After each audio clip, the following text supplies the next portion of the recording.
going to call the meeting to order. I believe we have an edit on the agenda. We do. So we're going to have two. One is, and we can put it for a motion, I don't say after budget discussion. It's just that the select board needs to approve using, it used to be Stitzel Page and Fletcher, but now it's SP&F to handle our tax sale process. So I think we can just move that under general fund budget discussion. Will be SP&F motion. And then if Alex Reister comes, or we can just do Alex anyways, whether he's here or not. Maybe after public comment, we'll do the White River Valley Ramblers. White River Valley Ramblers, that's, vast, so they can use the trails. They use the same thing every year. So if I can spell vast, we'll be all right. So that's it. Those are the only two edits, and both are very brief. Motion to approve with the edits. Second. All in favor? Aye. All right, the select board now will interview Deborah Gilson, pulled her name from the nomination process this morning. So it'll be Joe Strain and Jed Scott. For the balance of the 1 year vacant select board vacancy, the appointed person will serve until March of 2026 town meeting election.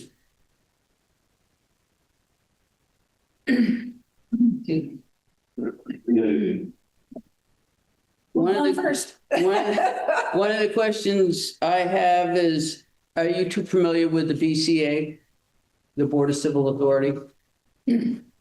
No.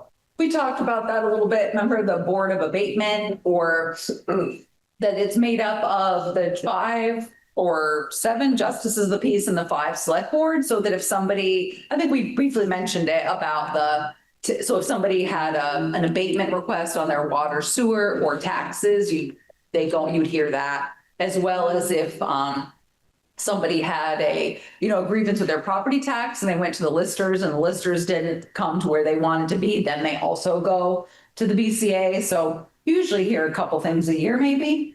Yeah. And so that was just something I think we just touched on briefly. And also we have when Pam does the town meeting, and every time we have a vote, try to get as many BCA members and select board members as she can to sit at the tables and check people in and check people out. And then whoever gets to be on the last end of things, usually some of us right here, get to count the ballots after the meeting, because some people do work during the day. So Pam usually schedules them later in the evening to make it easier and a little bit more fun trying to count ballots, right, Jordan? Yeah, it's fun. So that everything matches. So Jordan says all the newbies have to go to the school district, right? Yeah. Yeah, school. Mhm. Anyone else with any questions? Sure.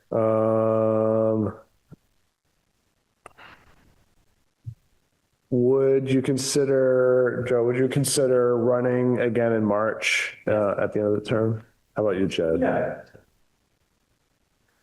I know you both have attended meetings. Jed, is there anything that stood out to you that you wanted to ask more questions on, but maybe thought it would be appropriate to wait, or something you'd do a little differently? Really just interested in how it worked the last meeting. Yeah. How about you, Joe? Anything stand out to you that you thought, oh, I'd love to talk about this more? No, I mean, I'm pretty familiar with the process. I've attended at least a dozen meetings, I think. I reviewed the select board handbook again after the last time. So I'm familiar with the responsibilities, and I don't think there's any questions that I have, although I'm sure things will pop up. I did dive into the handbook as well. But I kind of feel like it's a go-to as needed. Yeah, it's more of a reference guide. Yeah. Than There's a lot of good guidance over here as well. So, yes.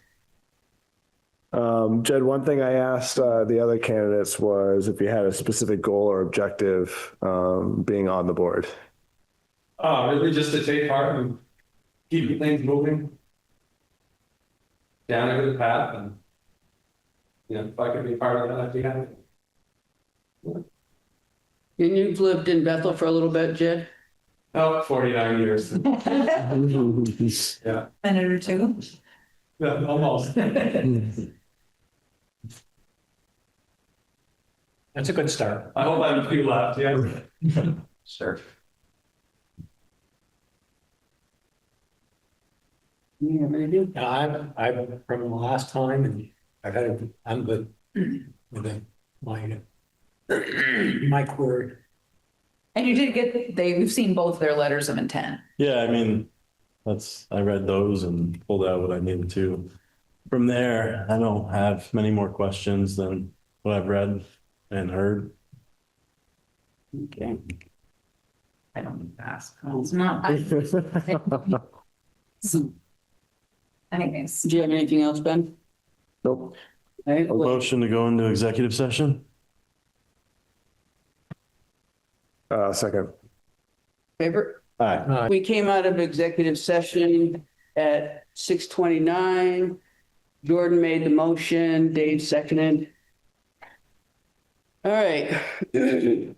After a lot of consideration and talking back and forth, and by a majority vote, we've decided to have Jed as our new select board member.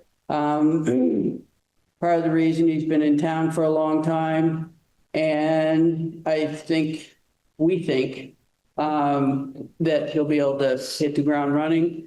But we have a lot of thank yous and appreciation from all of us board members for everything you're doing for the town, Joe. And we hope you will continue to join us here and continue with all the good work you've been doing with community conversations and everything else. We really appreciate your input on everything. So. Yeah. I already told him I had committees for anybody. Well, I should be up here selling. I did, I have a place, so I was like, all right, whoever it is, so perfect. All right. Okay, so Jed, well, you will just have to see Pam and she will swear you in. You have to do your oath of office. swear at me? Yeah, not tomorrow, but Wednesday, Thursday, Friday. Doesn't do that to everybody? No, only you. She only swears at you. You're the lucky one. just you. All right. We now have Representative Kirk White to give us an update on the activities happening in Montpelier. You want me to, Yeah, that'd probably be better, and you can kind of. I mean, just so people can, whatever, Yep. should I turn it so people? So Representative Kirk White, you said we're supposed to say our names, right? And so I was asked to give an update on what the legislature's up to. And to be clear, the legislature adjourned at 8:35 p.m. on June 16th and does not reconvene until 10 a.m. January 6th. So the legislature as a whole is doing nothing. We are not meeting as a whole. We're not taking testimony as a whole.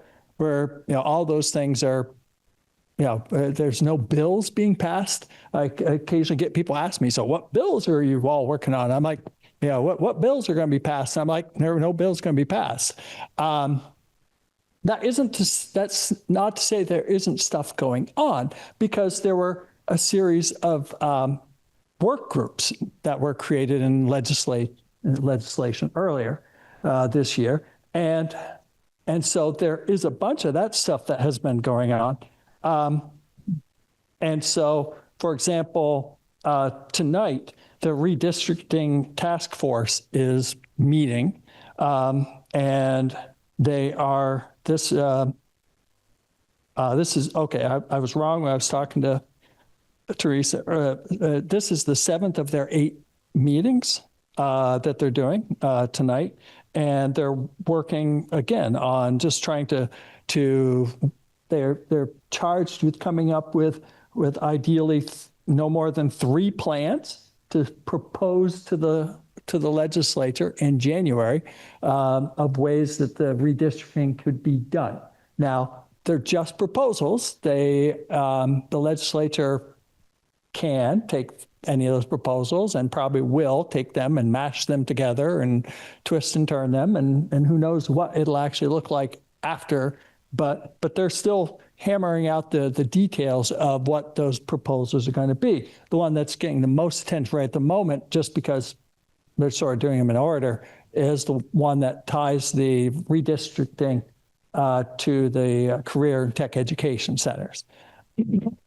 But there are a couple other proposals out there that they've also been working on. One that ties it into the boards of what BOCES, Board of Cooperative Education Services model, which is basically having some centralized purchasing, centralized administration, but still having some of the school district supervisory districts. And there's just debate and discussion around the language about are they districts, are they what? So it's a lot of detail that's going on into that stuff. So there's that work group. Huh? What? Can I ask a question about that? Sure. I don't know if I have an answer. I'm not on that You committee. might not. I've been watching and reading, Yeah. and the thing that I guess I didn't take from the end of the legislative session was that even no matter what they do, this is 2 or 3 years out. Wait. This isn't happening next year or the Yeah. year after. This is like 29 or 30 before this really goes. Yeah. Yeah, that's absolutely. That's all I wanted. It's there's been this sort of, in some ways it's been presented like, oh, we're just going to, this next session, it's going to be all fixed. And no, even under the best of circumstances, it's going to be a number of years rolling it out. Because even once they come up with a plan and there's consolidation, they still haven't even discovered or discussed or tried to figure out how they're going to pay for new buildings. So that's a whole piece that hasn't been addressed. Busing hasn't been addressed. There's all sorts of stuff that's still out there. And so while the governor is saying, well, I'd like this done in like 3 years, some of the legislators are kind of saying, well, it's looking more like 7 if we were going to be honest. And so yeah, this is going to be a process. And as is always the case with the legislative stuff, I mean, so all the decisions they make this year, 5 years from now, different body of legislators there, but we'll continue to tweak it, and who knows what, it's, there's always a little bit of, nothing is ever set in stone. Your kids are going to be gone. Yeah. Go Yeah. out of school. Yeah. So that's the way that stuff works. There's been quite a bit of talk around, there's the update on the districting right there. So they've got 4 plans, I guess, right now. So what they have is CTE districts plan they're working on. There's the regional shared education services structure that they're working on. Then there's also a group working on just strategic mergers. And so there are all sorts of different approaches they're working on. Then there's they're also doing a lot of discussion around healthcare, and so there's a team that's looking into that. They're doing work and receiving testimony and stuff from the Healthcare Advocates Office, and they're trying to figure out what they can do to help with expenses around that stuff. Should I be angry with the? What was that? So should I be angry with the care board that I've lost my insurance? I mean, you certainly mentioned it, though. Certainly, the Healthcare Advocates Office is the person that if you're having trouble getting through any of that stuff, but I mean, it's an issue, and For those who aren't aware, as a senior, if you want an advantage policy, which is a little bit more expensive, covers more, there is one company left in the state. Yeah. And if that one goes, there is no advantage plan. No advance And the purpose. one that's left does not, Dartmouth doesn't cover. Yeah, yeah, what happens is what was your advance program then turns into just not an advance program, just turns into regular Blue Cross Blue Shield, that's what we have. And they're aware that this is problematic for a bunch of people, and that's why they're trying to gather information, figure out. I mean, again, no decisions can be made because these aren't even committees that are meeting. These are work groups, so they're gathering information so that there are people that are working on bills, but they aren't. They can't, like, all the members of the healthcare committee can't sit and listen to this testimony because then they've got a quorum, right? And you can't have a quorum, and so it has to be all done kind of piecemeal in this place where we are. There's been some discussion around the return to office requirement from the governor. Because, what's the timeline? How quickly will they get them in? The governor's office, of course, was like, we're going to do it right away. And then they said, oops, we don't have any space for a lot of these people because some of them got flooded and didn't get fixed and stuff like that. So now they're looking at trying to find places they can rent while still trying to stay on the timeline to get everybody in the office. But the latest missive I saw from the governor's office was around basically saying, well, some of the departments will be right back to work and some of them will phase back in as we have chairs for them. But again, a bit of a messy process. Let's see, other things. So there's that. Here's my cover sheet. All right. Yeah. There are,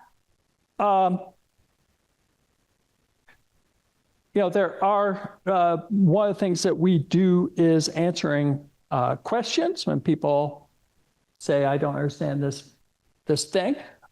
We've been getting a lot of people expressing concern about the Fish and Wildlife order that if you're going to post your land, the way it was written said you have to post it January 1st. And a lot of older Vermonters are like, January 1st, I can't walk through the snow and put up new signs that are dated and meet this criterion. So actually one of the legislators talked to the commissioner and said, no, well, really the plan is it has to be dated January 1st, but actually we would like people to do it in November and just date it for the future kind of stuff. That it doesn't have to be that you put your signs up for 2026 on January 1st or something like that. You can do it. It just has to be recorded with the town and stuff beforehand that it kicks in for the next year. Yeah. So, but that, the number of emails you get with people just like, oh my God, how am I going to make this work? So, other things that I know that there are people working on bills that they're going to want to propose for January 1st. We basically have to have, I think it's December 3rd is the drafting deadline to get like a full form bill to the lawyers who actually write the bills. In order to have it back so we can be ready to start January 1st. So people are starting to push. I know that artificial intelligence is coming up this time around again, looking at pros and cons and how to work with that.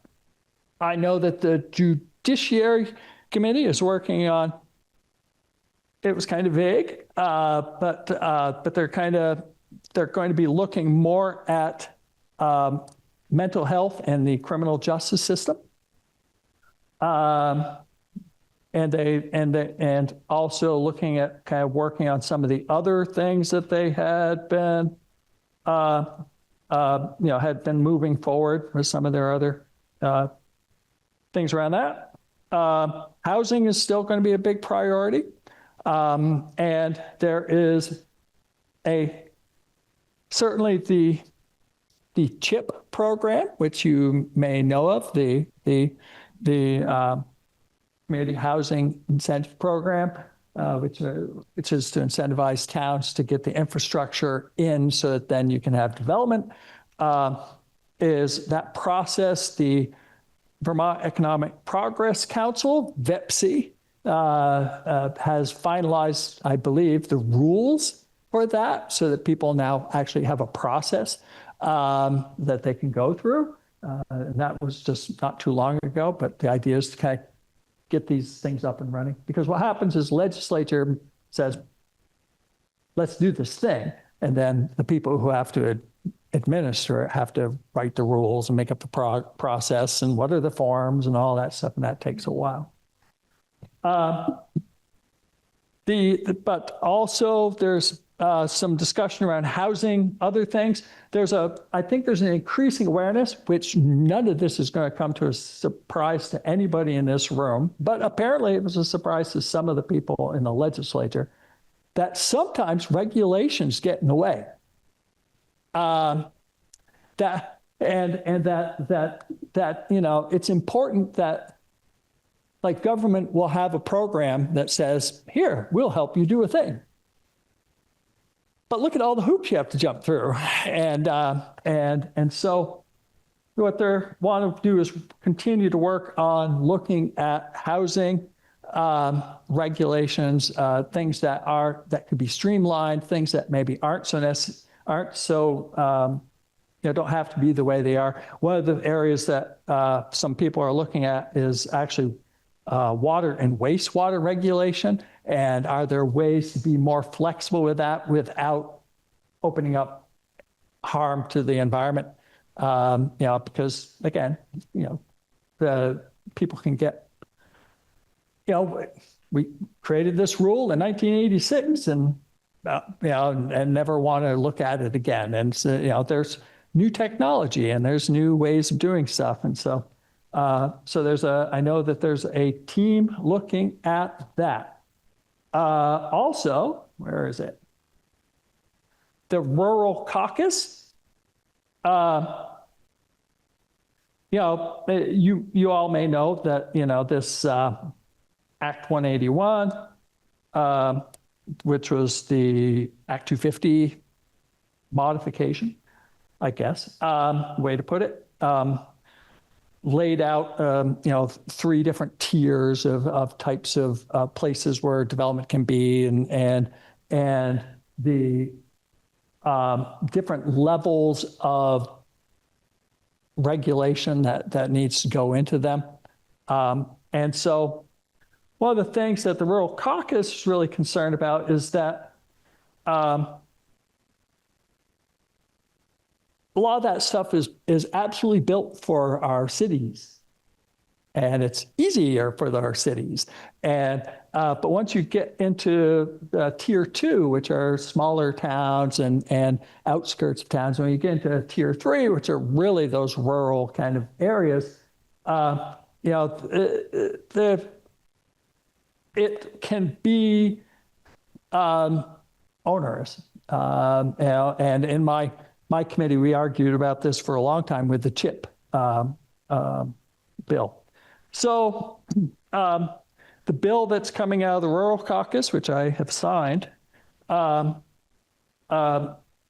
4 things. It requires a mailed notice to landowners in tier 2 and tier 3 and those above 2,500 feet elevation before the state ever finalizes any tier 3 rules, because they're still writing these rules, right? And we really want the towns to have some input on what these rules are going to be for these towns. And so that's one piece. Second piece, maintain housing progress in previously designated growth areas. So, to make sure that in those places that have already been approved, that they don't say, well, wait, we have to stop because we're working on the rules now. You know, three, ensuring property valuations reflect real development limits. You know, and beginning with the 2027 grand list. So, you know, again, right, valuing property that is never going to be able to be developed, you know, but maybe isn't even in current use. You know, having your valuations actually reflect the property you have. And trying to align the implementation timelines, including delaying the road rule trigger so that communities understand, prepare about you know, their road access decisions, and how that will affect 250 jurisdiction. The whole, yeah, so the idea is that, I'll just read this to you. The road rule matters, and because of it, Tier 2 will also be deeply impacted. Rural Vermonters need clear notice and time to understand how location-based jurisdiction and the expansive road rule-based triggers work under Act 181 before they take effect, right? We don't want people to be surprised. And so, so that's really what this bill is going to be about, is basically just trying to get the small towns to have say in this new changes to Act 250 that are going to affect small towns. Myself and a number of people were not super happy about the way the process went because they were mostly focusing on the bigger towns. And part of this came out of the governor's administration. And again, you know, he was thinking, you know, how can we build Chittenden County or Betty, right? And we're like, well, you know, Chittenden County doesn't have a problem. I mean, they do have a problem. You know, the houses are super expensive in Chittenden County, but they don't have any problem.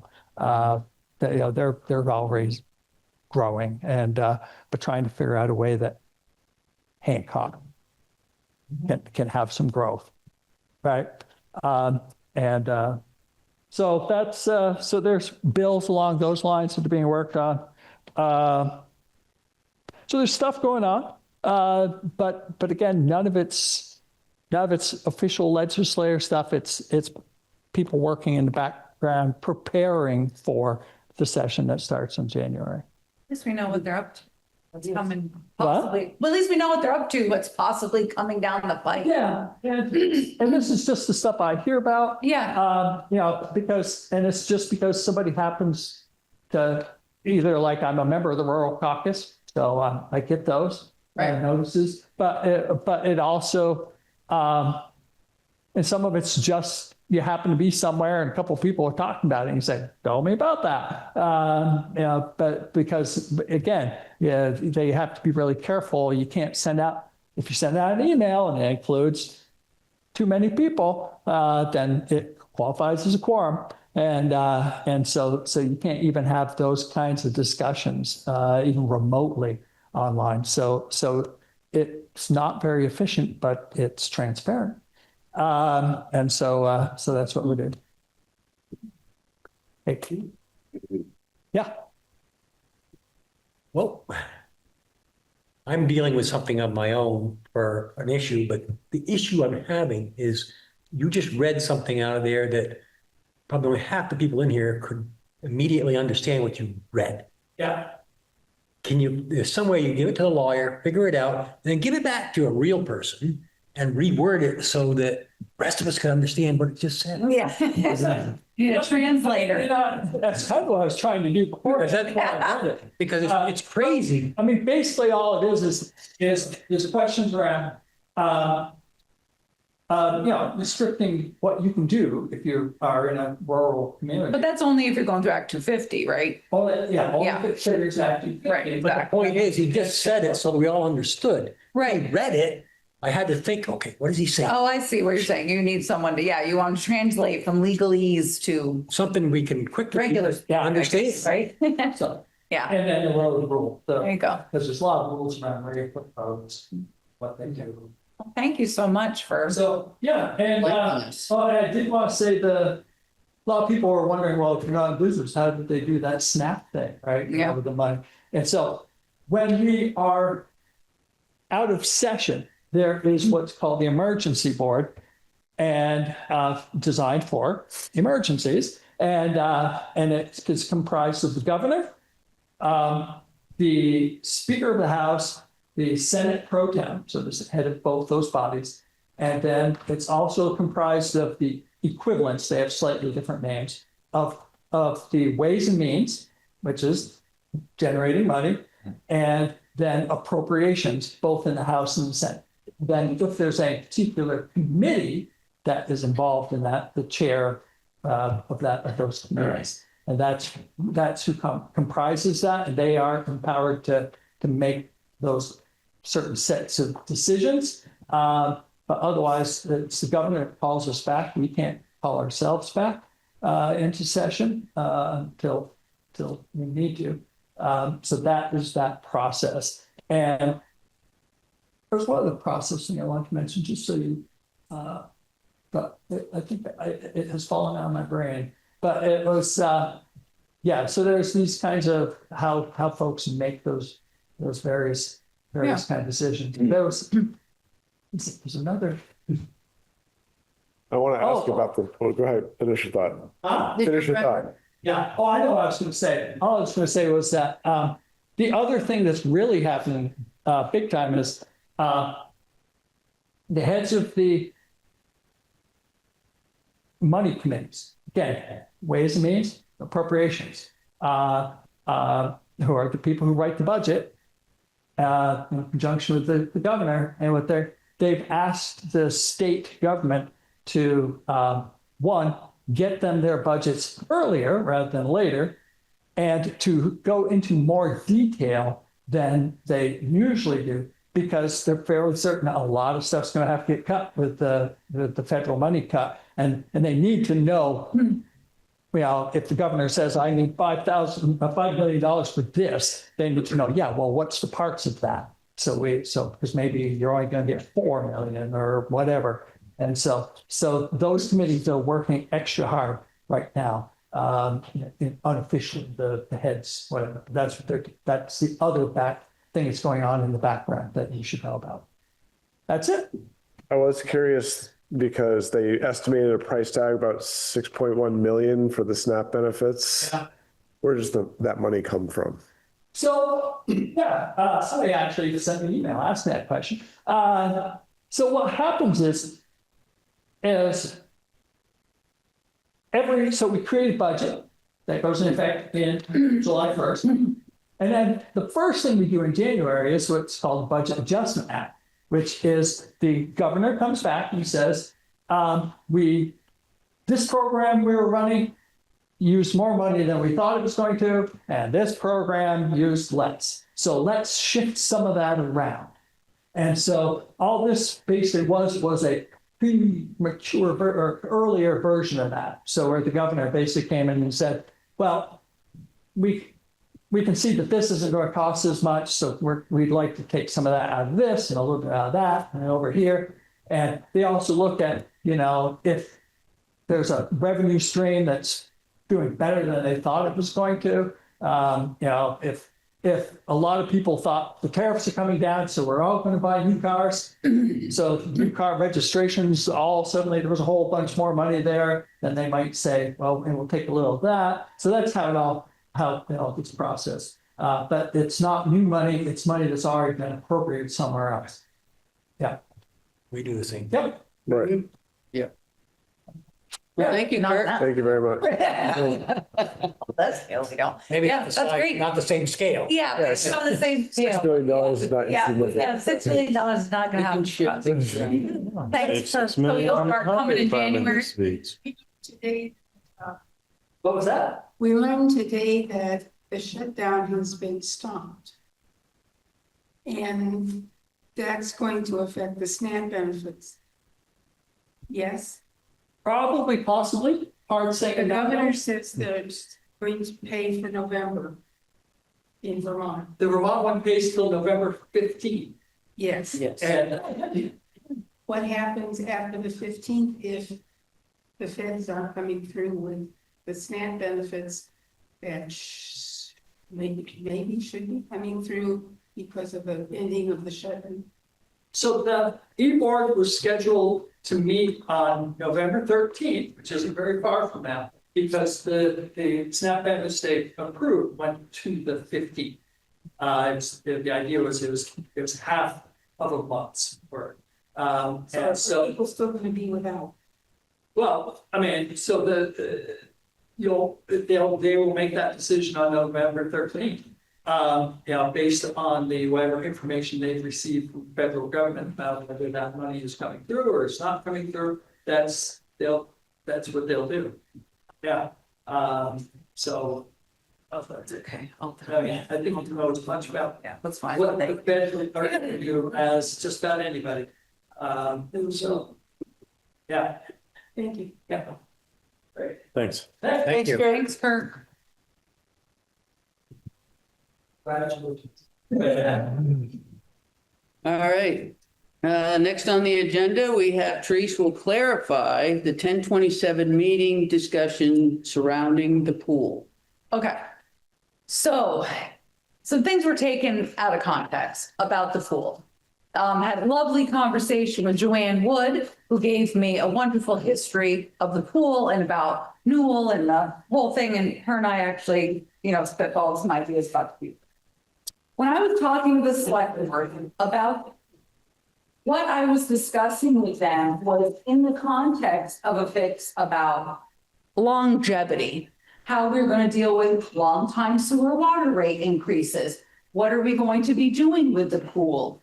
As we know, the pool is aging. It's the original infrastructure of the pool is original. And we have poured blood, sweat, tears, and money into keeping the pool open.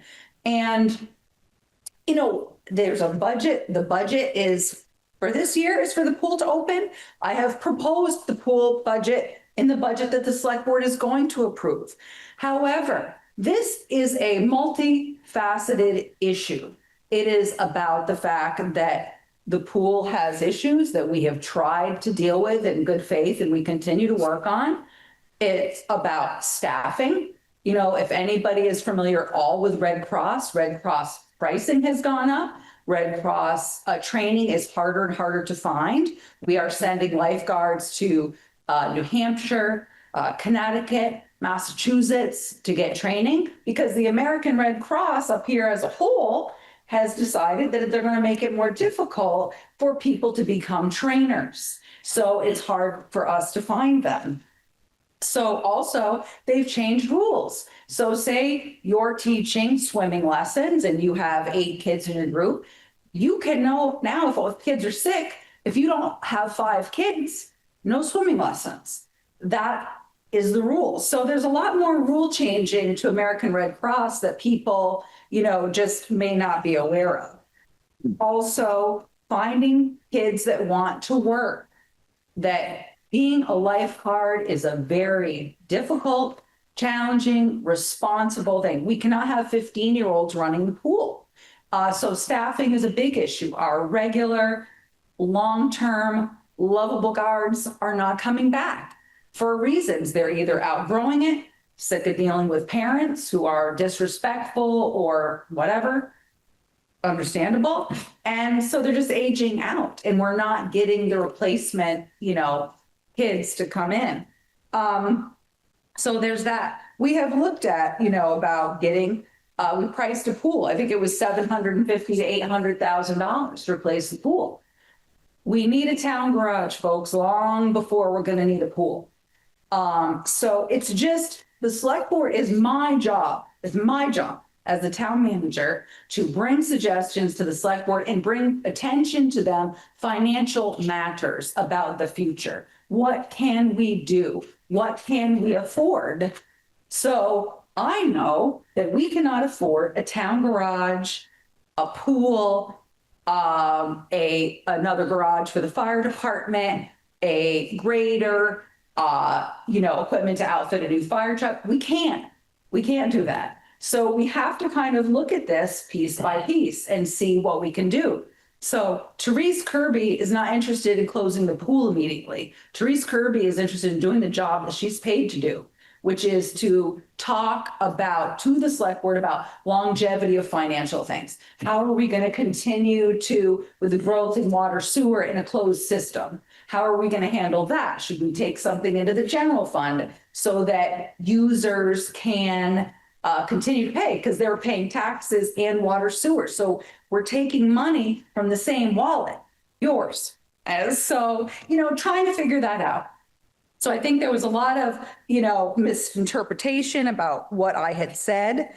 Obviously, I am well aware of the, money that we spent. And this isn't a decision for today, but it's the same thing I also say every year. I don't know that the pool is going to open in the spring. Because if we don't have guards to run it, if we don't have a pool director that can do more hours, last year we tried another hybrid that didn't quite work as well, then it can't open because it's a massive liability for us. And we're trying everything we can to keep the pool open. And Joanne called me and we had a great conversation. And so say the pool had to close.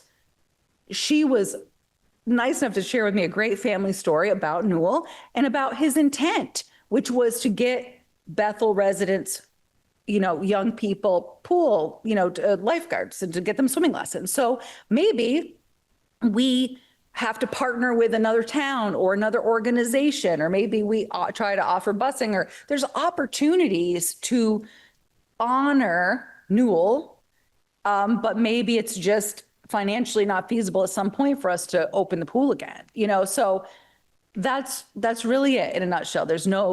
I have no secret agenda. It's just, this is what we're trying to do. And if and when the pool closes, the select board, there's an open area that of course the select board could create another recreational opportunity. So it's not like we're saying take something away and never do something again. There's land there. So something could be done. So that's the situation here of what my intent was, to keep them informed, just like I do about rising insurance rates, retirement changes, anything like that. That's the deal. So if you have a question, ask it now, not during public comment. Jordan.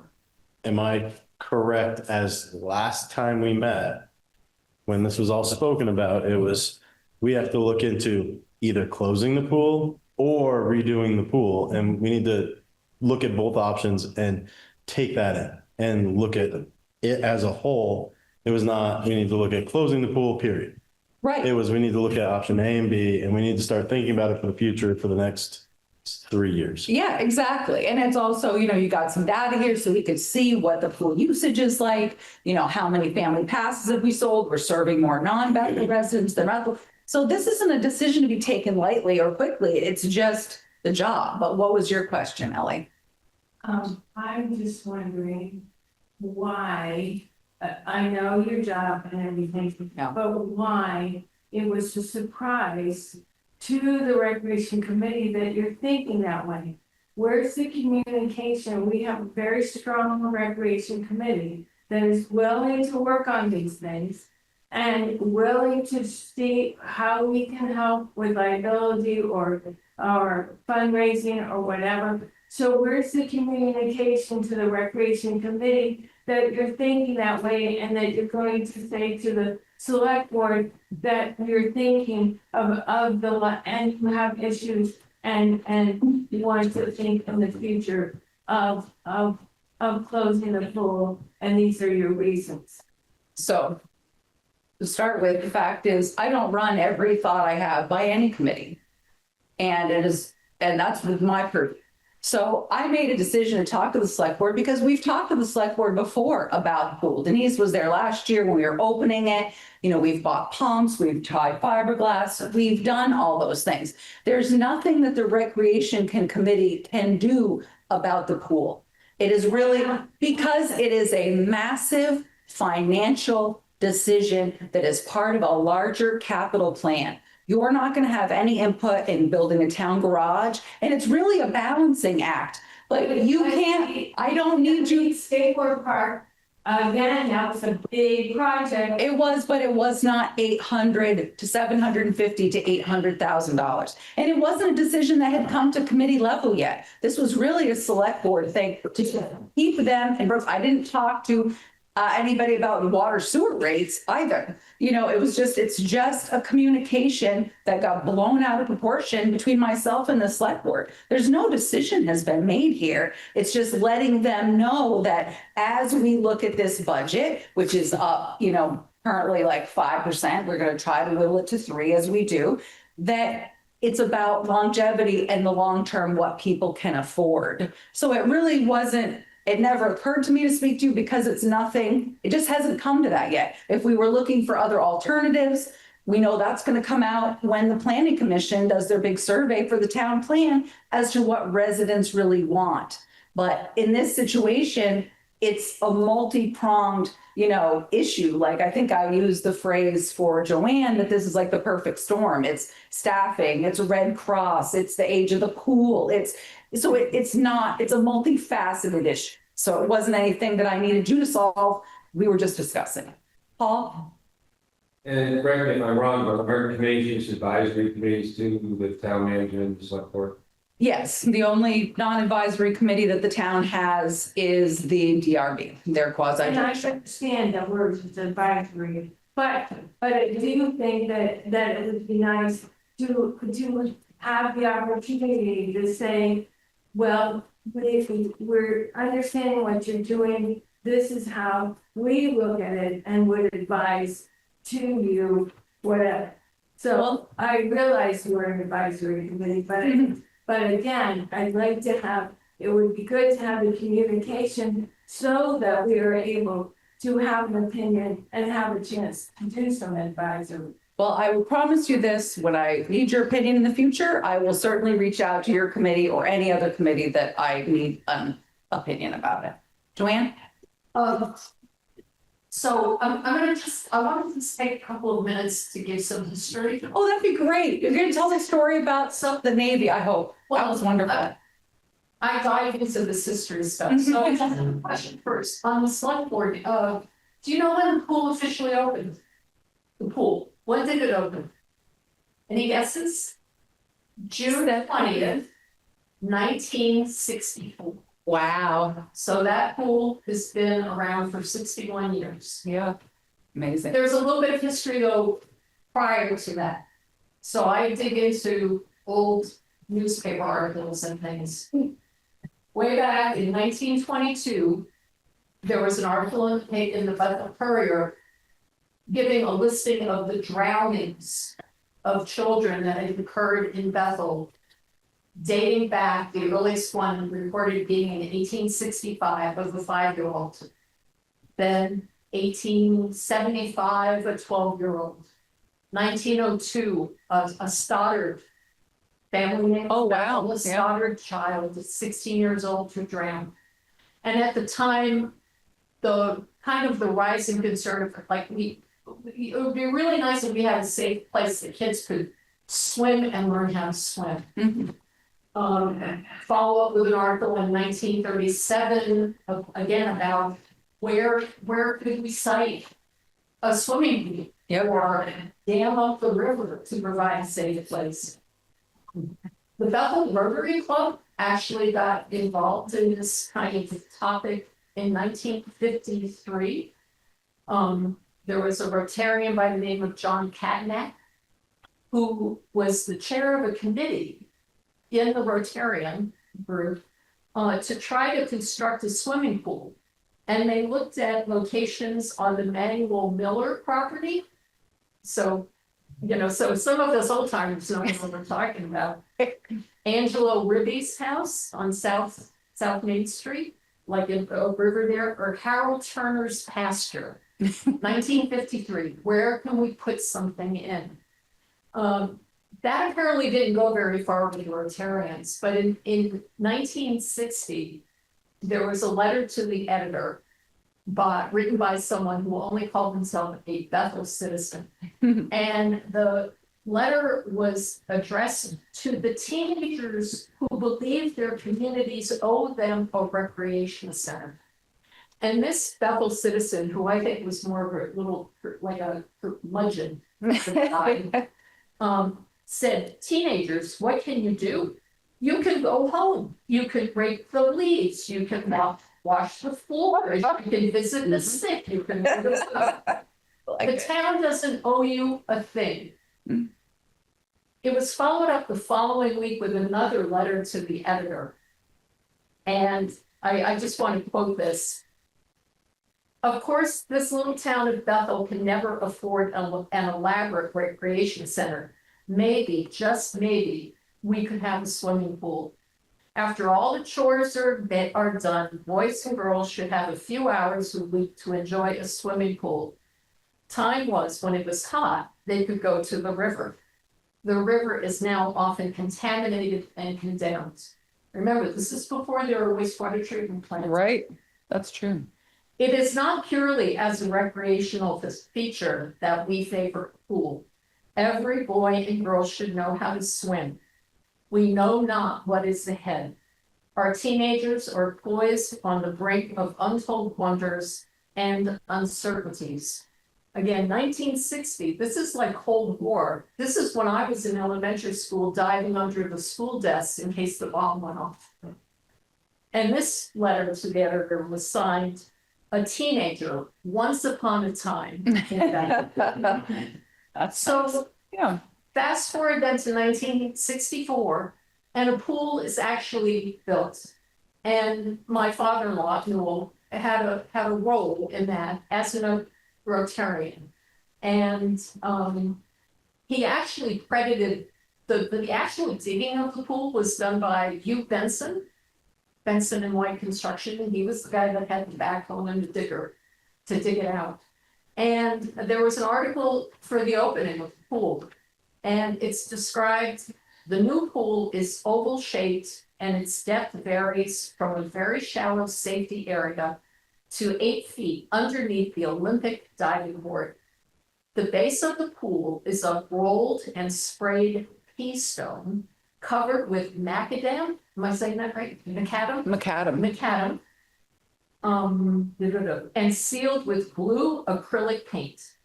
The areas around the pool has also been surfaced with 2 inches of blacktop. Water comes from a spring on the hill above the pool and will be tested for purity once a week. Well, this is when I have to tell some Newell stories, because he was really wanted to make sure kids knew how to swim. Newell was in the Navy, but he told the story of they throw you in the pool in the deep end with a pack on. That's your swimming test. He's saying they pulled him out with a rod and they said, you passed, you're in the Navy. And he would talk about when you got onto your ship, one of the things you had to do is you had to jump off the ship into the water and get out, right? And so for those the sailors who didn't really know how to swim, the trick was you jumped as close as you could to the ship where the ropes were, the ropes to climb back up, or else you were gone, right? So he had this real drive that kids needed to learn how to swim. It really was like a driving passion of his. And the spring, so I was talking with my brother-in-law Dennis today, and so the spring up on the hill behind the pool, he and Newell and some of his Rotarians, they dug with a hoe kind of thing, they dug a trench and laid a 3/4 inch height from the spring down to the pool. Well, it was going to take forever to fill that pool with this little spring. So Newell fashioned a wrench that fit into the cutoff pipe for the town water supply that was between what was John Gifford's house, the brick house on the corner, and what was the parsonage. There was sort of a shut-off valve right there. And somehow, don't know the details, Newell would get up at 2 o'clock in the morning with his wrench and his flashlight. He'd go down, he'd turn on the water, to fill the pool and turn it back off at 6 a.m. before anybody realized that he was borrowing. Yeah. Anyway, he wanted to make sure that pool was available for Right. kids. And certainly, I think everybody knows kids who learned how to swim there, who worked as lifeguards or Yep. whatever. When I talked with Teresa about this, I listened to reading on Orca, and I have to admit, I came away with kind of a feeling like, uh-oh, like Yeah. people need to know about the potential for the pool to Sure. be gone away. Right. And I hate to see that happen because I think it's an extremely important part of the whole recreation center. Right. I think it's an important part for the town's identity. And as we try to build a more vibrant community, I think those kinds of resources are really needed. That being said, I understand the problems with staffing, and so I mentioned to, Therese, that if nothing else, we should be looking at like creative alternatives, partnering with another town, partnering with the aquatic center down in White River or Shape up in Randolph. Actually, Shape is closed. They closed their pool Oh, too. they did? Okay. Yeah. Didn't know that. Yeah. But maybe even just partnering with these other Exactly. towns for training, or do you have excess applicants through your lifeguard Yeah. things? Can we tap in? The towns that send kids to our pool, Mm-hmm. it was mentioned that, a lot Yeah. of out of town kids come to the Bethel pool. Sure. Well, let's contact those towns and say, listen, your kids aren't gonna have a place to go unless we can find staffing. Do you have kids in Newark? Certainly. Let me just Yeah. finish my thought. No, you're right. If I'm just, brainstorming here, but it's in terms of hiring staff and young kids, are there other incentives we can offer to these teenagers to take a job? Could there be some educational credits or funding or tuition help? Or I just would hate to see that pool closed, and I would hate to see our kids and other kids, all kids, not have the opportunity to learn how to swim, because I think that's really important. So Absolutely. And like I said to you on the phone, certainly that's an agreeable point. We all want that. And we've included multiple times letters to go to high school students, junior high, reached out to the schools. We have gone through college search websites and gone to colleges we're looking for applicants, and other pools are struggling just as bad as we are. And that's why I said I really, your idea of, partnering with like the aquatic center, doing something like that is, so it's not, it's just one of those things that frankly, as someone who is fiscally conservative, and obviously my job to keep your tax rate level, is we just can't afford everything right now. And the pool, who knows what the longevity is. We open it with the best intentions every year, or we head into the season with the best intentions every year. But if we don't have the guards and we don't have a pool director, it's very difficult to open. Staffing is one of the things. We had a conversation today, Dietrich and I, with the road foreman, just about opening it, and, people don't always understand the whole process to doing that. And, it takes 2 weeks, and you're draining it, and then you're power washing it, and you're, so there's a lot to it. And, but it's not me trying to be mean spirited. It's me saying, these are the facts. This is what we're into, and this is where the money lies. But I 100% agree with you that if the pool was for some reason not to be able to open for financial stuff, that to keep Newell's wishes alive is important, and something that the select board, certainly myself, would take into consideration. But for right now, this is just a conversation that was for the select board to think about long term. If we're going to pick up a bond, if we're going to bond for a town garage, if we're going, there's all these things that one committee or one person that's interested in that, they don't understand the whole, I have to understand the whole town. So there's different moving pieces and parts and what we can afford. So certainly the intent is not, there's no malice here. It's just looking at the facts, and we'll do whatever we can. And certainly I think we always do whatever's in the best interest of the residents. But there's not a decision to be made today. So, or tomorrow for that matter. It's just something they needed to talk about. Well, thank you for letting me just. Yeah, well, I really appreciate And you I want to say, calling me. this is not because it's new. Yeah. I mean, it's the intention behind, I get it. you know, because there were a lot of people that were involved in and over the years, certainly lots and lots of people involved in keeping. Absolutely. So- Absolutely. And I think that it was great that you had I enjoyed personally when you called the other day. And first of all, I like it when people hear something and they actually call to get the facts and have a conversation, which is lovely. Appreciate people doing that. And also the fact that you shared the story about Newell, I thought that was great. But Dietrich, you had your hand up. Yeah, the issue being, I would just like to state that I would be happy to talk to anybody about all the struggles that we're having, you know, the problems of the facility itself, what's wrong with the pool. I have all that information. I've worked there for several years. I know what's working. I know what hasn't worked. I know what's not working. I'm right in the depths of it when I'm trying to help staff try to find certifications. I've had conversations with pool directors all over the state.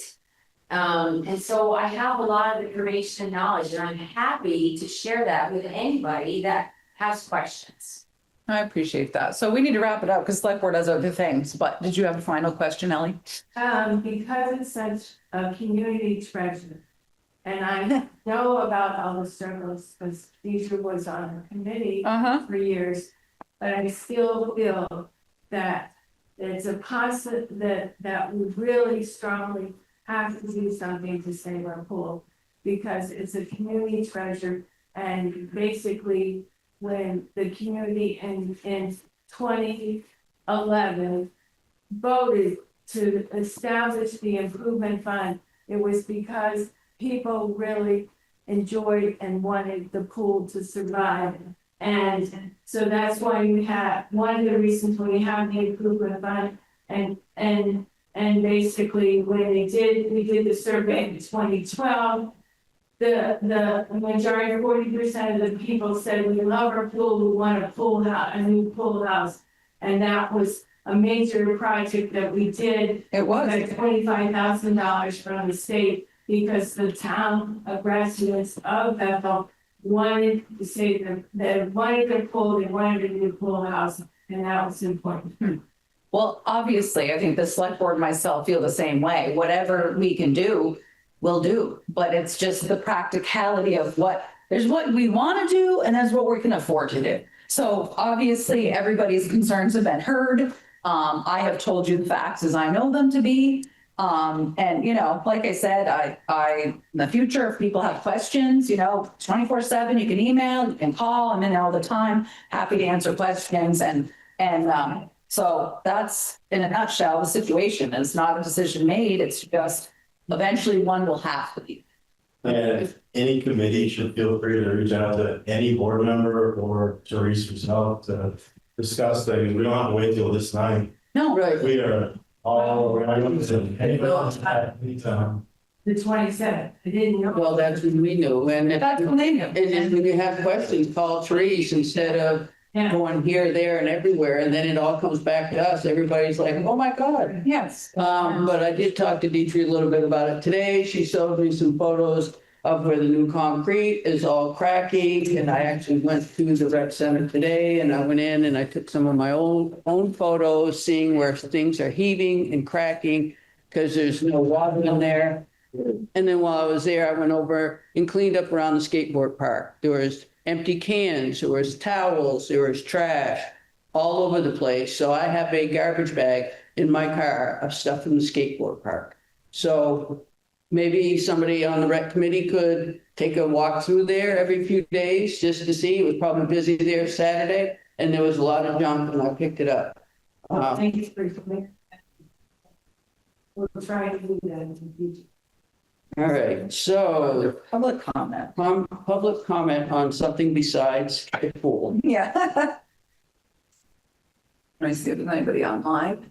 Oh, wait, somebody, hang on. Let's see. Sorry, I missed the chat. Hang on, sorry, I gotta read it.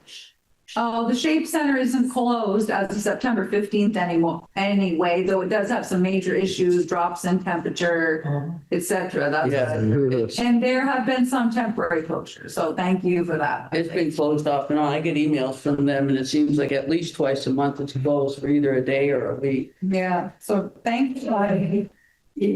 All right, so not seeing any more public comment. The Ramblers. We will go on to the Ramblers. So Alex Reister comes every year with the same map about VAST, just looking for permission to use the same trails, same roads. We've had no issues from VAST. I know that he reached out to AJ because he was doing a little bit of road work and he does a really nice job. He actually cleans up some of our class 4 roads, getting the trails ready, and they put out their own signs. And so really it's, if you want to, it's just a motion to approve the trails as they were last year. So moved. Second. All those in favor? Aye. All right. You want to do the accounting? I'm sorry, you can do the mailbox. We'll just keep hitting them. Okay. The mailbox reimbursement policy that we talked about 2 weeks ago and had some suggestions and have come back with a little bit different. We'll basically raise the price of the mailboxes from $80 to $100 because we communicated that we needed something different than what we had discussed. Yeah. I only saw that both values were listed in here, $180, $80, and then 100 again in that paragraph. Okay. I'm not sure if that 80 should be changed. Yeah, they all need to be 100. Okay. So I don't have the second page of that. it's, skip the page. We didn't do that. Okay. Motion to approve with the edit. Okay. Do I have a second? Second. All those in favor? Aye. Yeah. All right. And now we have the Bethel Fire Advisory Board Google account use policy. So the Bethel Fire Advisory Board, I was there at that meeting, I think last 2 meetings, and they, we got through it. I'd edited it. They went through it and they approved it. So it's really here for your blessing. Looked good to me. Is that a motion, Ben? Motion to approve the Bethel Fire Advisory Board Google account use policy. Second. All in favor? Aye. Do the budget. General budget fund? Yeah, so we've got the revenues this time. So pretty standard. I'm not gonna go through too much except to bring your attention to the miscellaneous.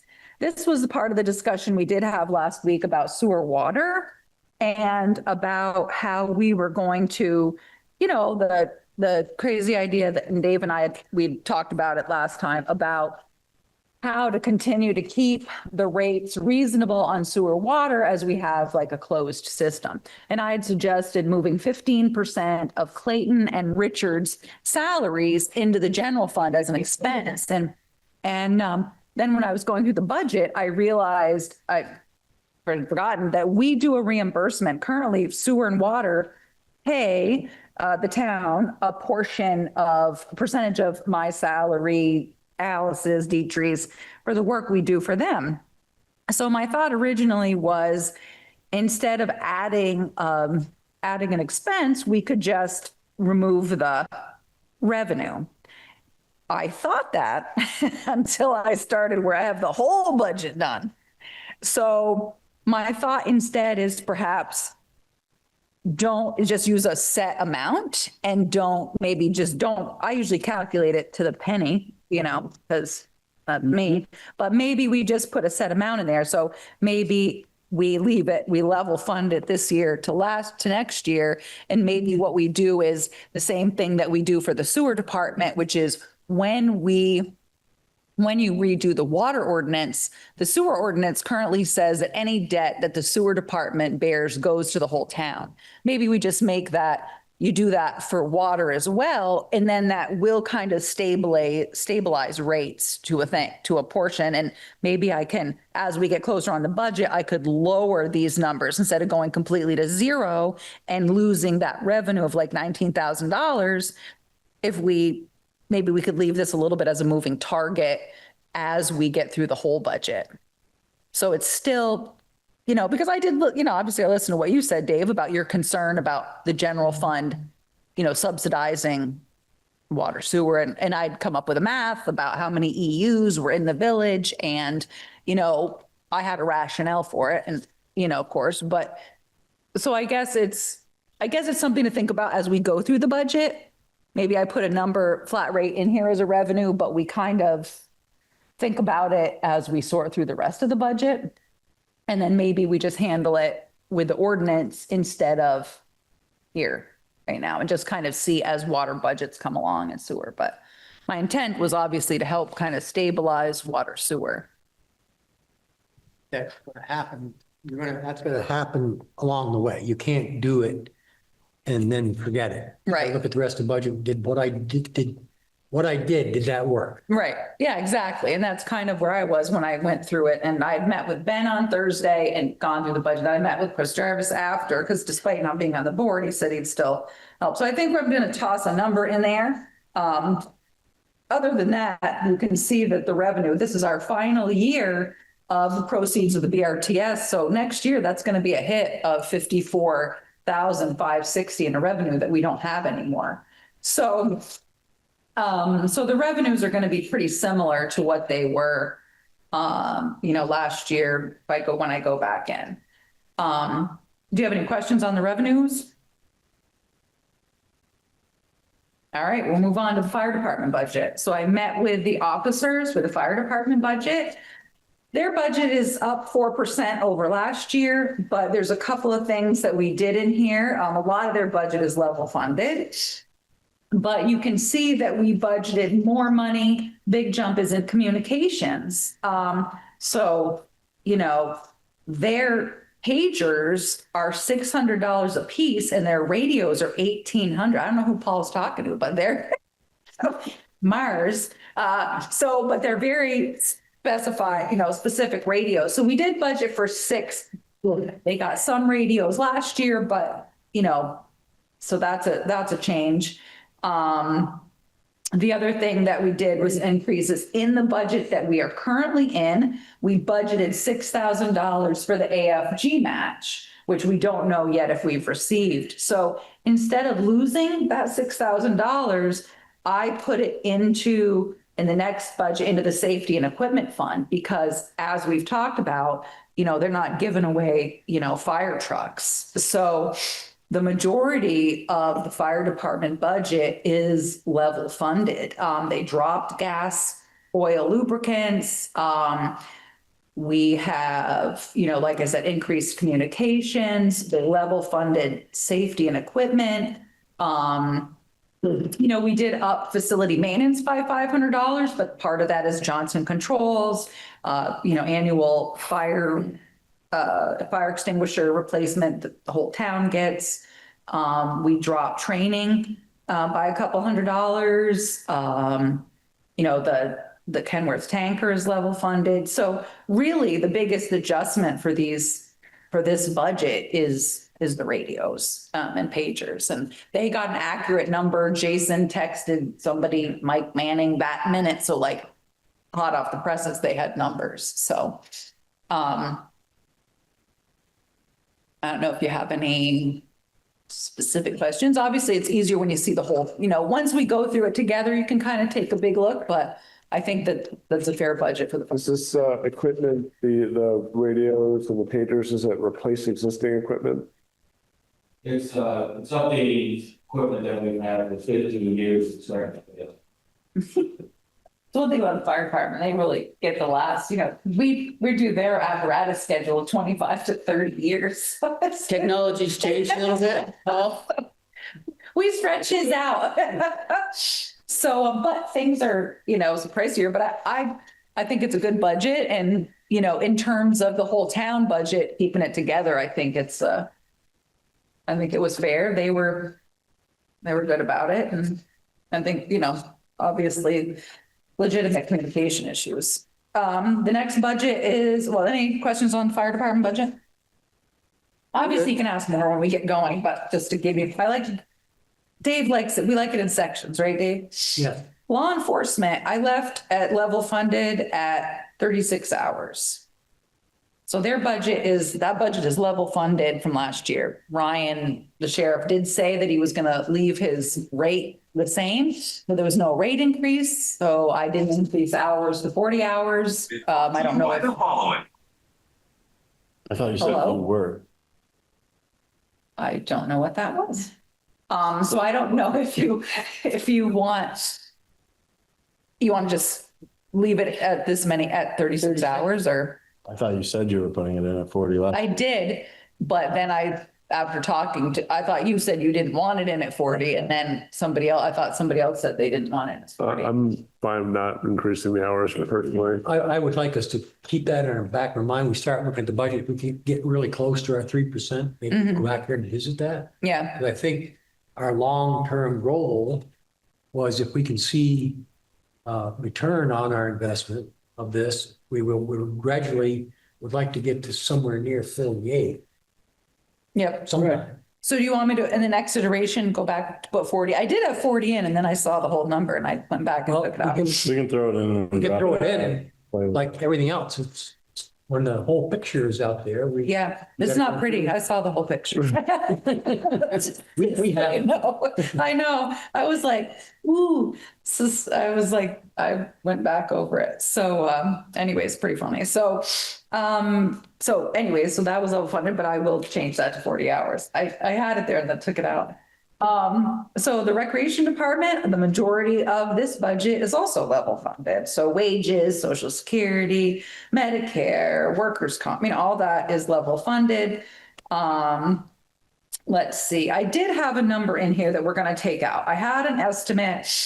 Dietrich kindly got me an estimate from VTUMS. They're the ones who emptied the pool last year for $7,000. It was going to cost $5,000 to $7,000 for them to open the pool, which would have been power washing, draining, the whole thing. But Dietrich talked to them in more detail, and they have too much pressure and their water's too hot. They'll just rip our gel coat right off. So I did talk to AJ today about working with the road crew and trying to figure out through maybe some other paid help and the road crew, how we're going to cobble together a staff to drain the pool. So I'm going to take that $7,000 out.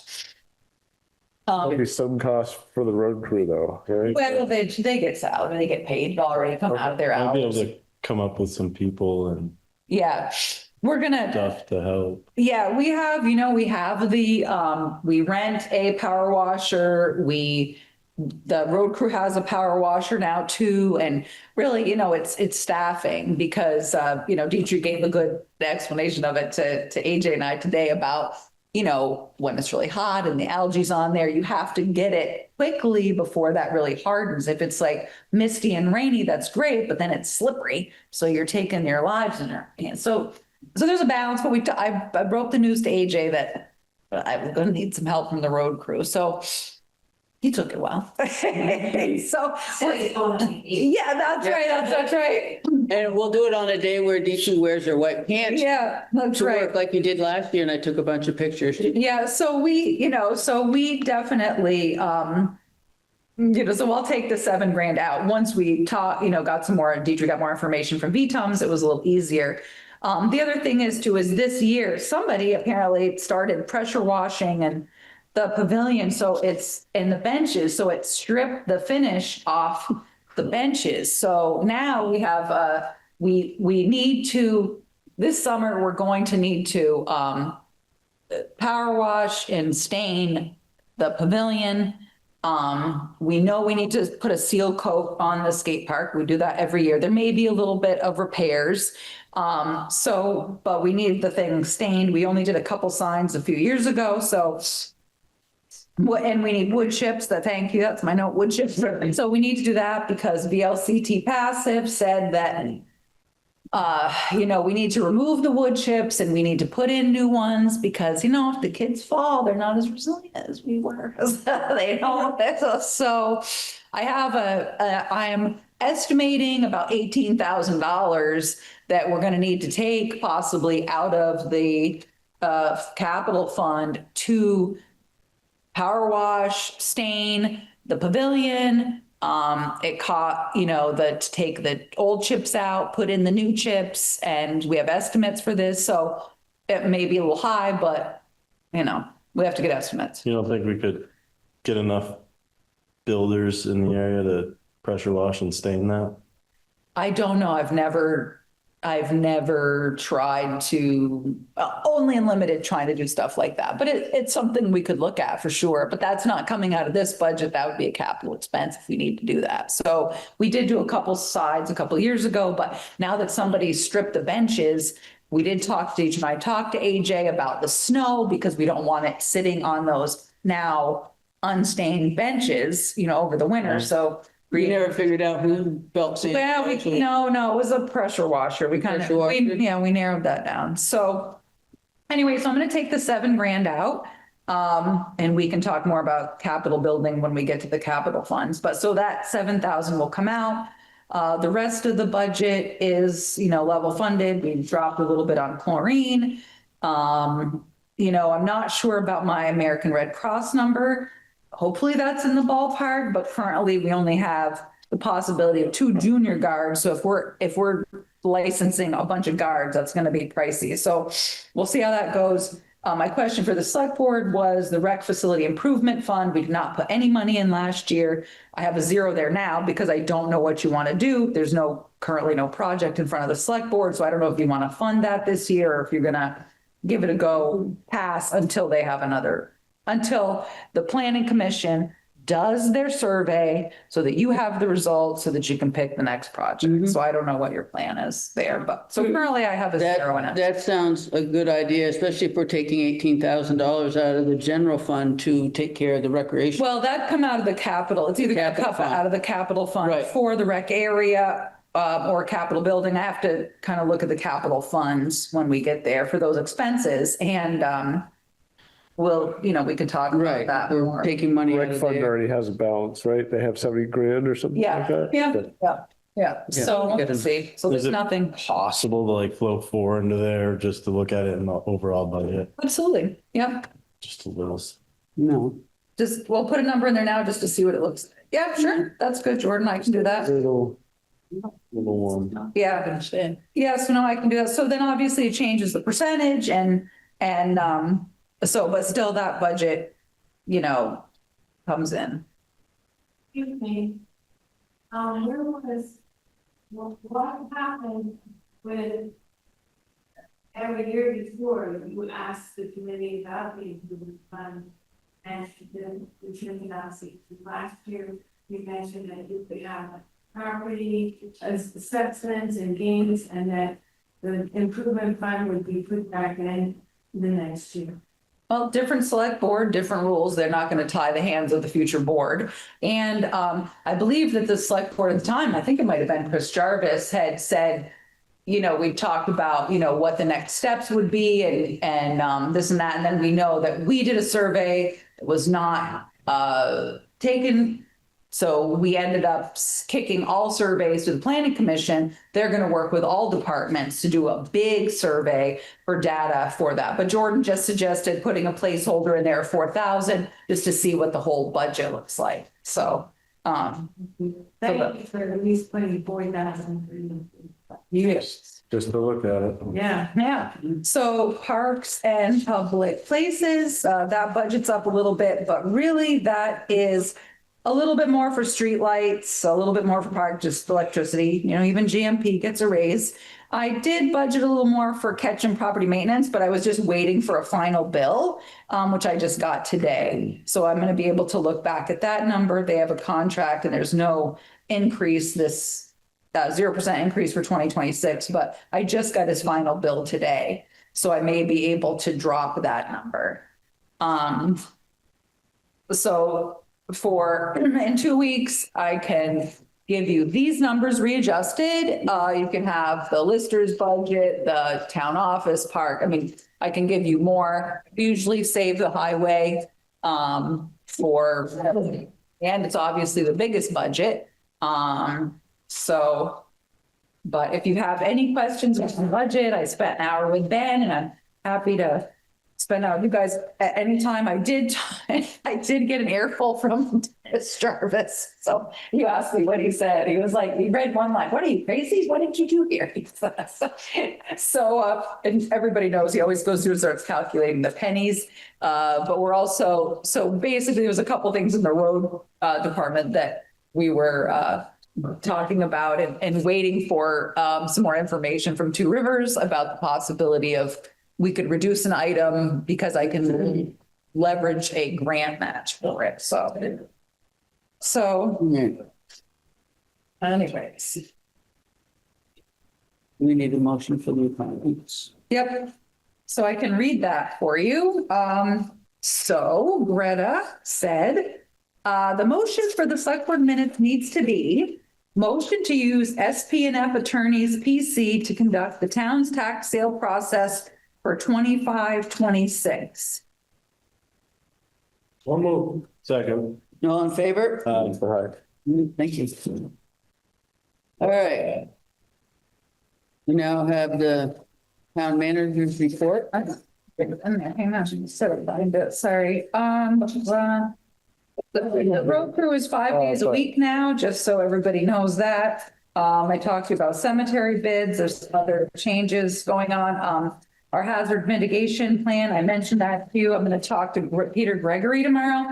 They estimated $9,000 to update our hazard mitigation plan and that they could come up with maybe half in a grant, but I wrote it and it didn't cost me $9,000. So I got to talk to Peter Gregory tomorrow about that because that seems way too high. I mean, it was a pain. I don't want to write it again, but I'm going to write it for less than $9,000. So just to let you know, so we'll see about that. I'll see what I can do to whittle them down. Other than that, stuff's pretty standard. It's in the packet. Do we, have we, really more money in the cemetery fund to start working on repairs? Some of our cemeteries have got a lot of them. It's actually a good, yeah, there's money in the cemetery fund. The interesting thing I found out, which I didn't realize, was that the trustees of public funds also have money for cemeteries. So I've been to a couple of their meetings recently. And that was one of the things that we talked about and that I talked to Scott Putney and then talked to Cecil Washburn about it, just about stone repair, et cetera. So there is some money there. So hopefully this winter, we'll be able to talk to Cecil about a plan and maybe get some estimates. We thought about asking Denise because she's got, obviously have a long history there and how to do that. So we just do a little bit at a time. Oh, yeah. Yeah. Yeah, because there's stones that have been broken that have, The cemetery over. Fairview, is that the one toward Randolph? Yep. yeah, One corner there. yeah. Yeah, isn't it the situation? Yeah, Yeah. so, but yeah, so it's definitely, we do have more money than we thought for cemeteries set aside, so. And then just a quick note, if you go into that one, I know there's at least two, maybe more monuments that were actually made by Sears and Roebuck. If you go in, they're metal. From a distance, they look like they're granite or marble, but they're metal and hollow. That's crazy. Fairview. Yeah, this Sears is- and Roebuck, I love Yes, that. Sears and Roebuck used to sell them. The place I worked at in Maine had it laminated. Yeah, you could buy them right from Sears and Roebuck. I love that, that's, Yeah. I want to talk about the removing the parking. I think, yeah, we need to, at our next meeting, we're gonna talk about removing the parking possibly on the laundromat side of the street. This came about as part of the Bethel for All grant. I'll give you some more information in your packet for next time. Obviously, a decision needs to be made prior to the state repaving. I have a meeting, AJ and I, Rita, several people from the state, Du Bois and King, have a meeting this Thursday at 1:00 in my office to talk about the paving because Du Bois and King won the estimate. So they're also going to be replacing some truncated domes, fixing an expansion joint or two on Church Street Bridge. There's a few things that we need to have, that we'll talk about. And, but part of it is you know, the select board has certainly been talking about this for years, as part of Bethel, is just no more parking on that side. Maybe having a drop zone for 15, 20 minutes for the laundromat, so people can, you know, leave the laundry, get in, get out, but making it a little safer, because in the past, when that has been paved, the company actually had to write to the state of Vermont to get special permission to line it because it's not legally the proper width. So certainly something that the select board needs to think about. So I'll give you some more information for next time so that Is that all the way basically South Main Street? Or? it'd be from, Richardson's Merrill. Mechanical, you know, to the town hall, because, or almost maybe to the town hall, maybe just to the end, you know, just the very narrowest part. Excuse me? We're gonna have some temporary relief because Merrill Mechanical has moved. Yes, yep. Yeah. Yep, exactly. But if that building sells, so Merrill Mechanical. But the other thing too, is I was thinking about it, to reach out to them and remind them that the revolving loan fund has, you know, money to loan. And certainly if they're part of the downtown, part of the village, there's tax credits and things that, so if somebody buys that building, they should be aware of those. But yeah, so it'd be basically removing parking on this side of the street from there to about Mascoma. You know, obviously you're taking your life in your hands when you're going through there, driving and, you know, getting out of your car. There's big trucks coming, so. Part of the charm. Yeah, part of the charm. Part of the charm. Part of the home, yeah. Take your life in your own hands, come to Bethel. Yeah, try to get out on Main Street when traffic fails.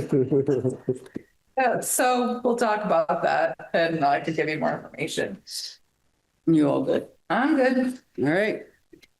So for the select board minutes for 10/27/25, I just want to make an amendment on page 2 under where Therese raised the issue of the pool at the Bethel Recreation Center. The select board needs to start thinking about closing the pool, and I want to change that to, as we discussed, options for the pool. And I would rather not say closing the pool. Yeah. We're discussing options, and that's been the thing. Yeah. So change that to options for the pool. Motion to approve with the changes. Second? All in favor? Aye. Aye. All right. And we've had other communications in here. We got nice statistics, letter from Frank at Warva. Everything that's happening there. Yeah, Dietrich gave you, that was all the data that I told you she was working on. So she gave you a nice spreadsheet with all the data on it. Yeah. Yeah, Frank gave you his update. He's such a guy in their financials. So that's. And this stuff from Windsor County Sheriff's Department is in there. Yep, and your financials for October in here. If there's any notes, I made them, but if you have any questions, certainly you know where to find me. And Not tomorrow, though. not tomorrow, but any other day. You have the office tomorrow? Yeah. I thought you said- Oh, that's right. Pam points out the holidays to me. I'm like, whatever. Okay. So, yeah, so that was a nice update from Frank at Warva. Yeah. He's done a wonderful job there. He's a good egg. He and Sally have been I know, together. he's terrific. Yeah, it's a good egg. Yeah. He and Sally are bringing it back around again. Yeah, that's right. That's right. All right. Is there any other business necessary to come before the board? Hearing none, I'm moving for adjournment. Second. All in favor? Aye.